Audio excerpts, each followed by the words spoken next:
Vous pensez que Gérard Depardieu a parlé à Jeanne d'Arc ? Comme beaucoup, vous passez pour un blaireau dès que les gens se mettent à parler cinéma. Vous voulez briller en société ? Alors, cette émission est faite pour vous.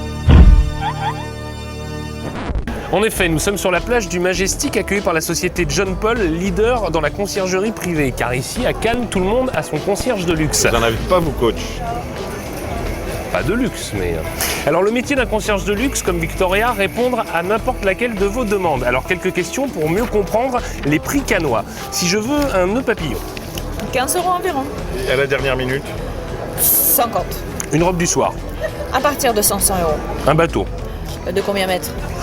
50 mètres. Alors là, à partir de 18 000 €. Une villa pour une soirée. Pour une soirée, avec ou sans voiturier? Avec voiturier et hôtesse. Alors on est à partir de 40 000 € la soirée.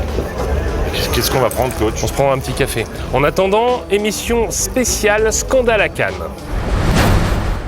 Saviez-vous que lors du 13e Festival de Cannes en 1960, la célèbre Dolce Vita de Federico Fellini a été huée par le public cannois pour cause d'intrigues alambiquées? Que Françoise Sagan, présidente du jury en 1979, a quitté la Croisette Furieuse après avoir refusé de récompenser ex aequo le tambour qui avait ses faveurs et Apocalypse Now qu'elle méprisait? Que Maurice Pialat, sifflé par l'assistance au moment de recevoir la palme pour Sous le soleil de Satan en 1987, a levé le poing vers elle en s'écriant « Sachez que si vous ne m'aimez pas, je ne vous aime pas non plus », ou encore que le plus gros film scandale reste La Grande Bouffe de Marco Ferreri, dont les scènes scatologiques dégoûtèrent un public qui bouscula et insulta l'équipe du film. Saviez-vous également que le public de Cannes est hostile au sexe? Mais enfin, pourquoi?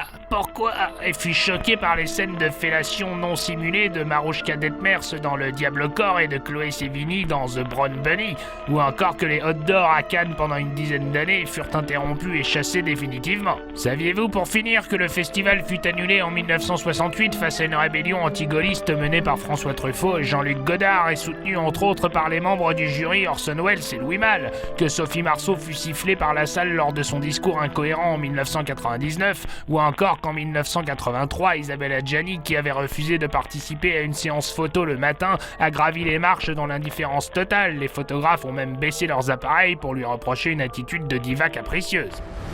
Et maintenant, Grégoire. L'anecdote. L'anecdote qui calme tout le monde, même tes amis les plus calés. Pour finir cette émission, un mot sur le non-scandale du festival. Vous ne le saviez peut-être pas, mais contrairement aux idées reçues, la présentation d'Irréversible en 2002 n'a été entourée d'aucun scandale. Malgré quelques malaises dans la salle, le film n'a suscité ni amour, ni haine, ni les hurlements espérés par son réalisateur Gaspard Noé. Merci qui?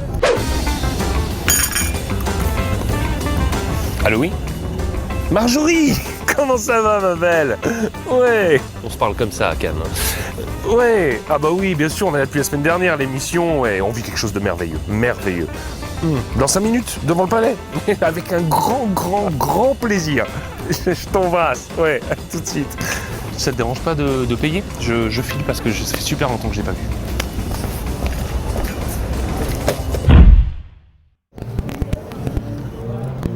€18 pour 2 cafés? Attendez, il y a une erreur, mademoiselle. Ah oui, j'en ai oublié un. Ça fait 36. Vous prenez les tickets restaurant.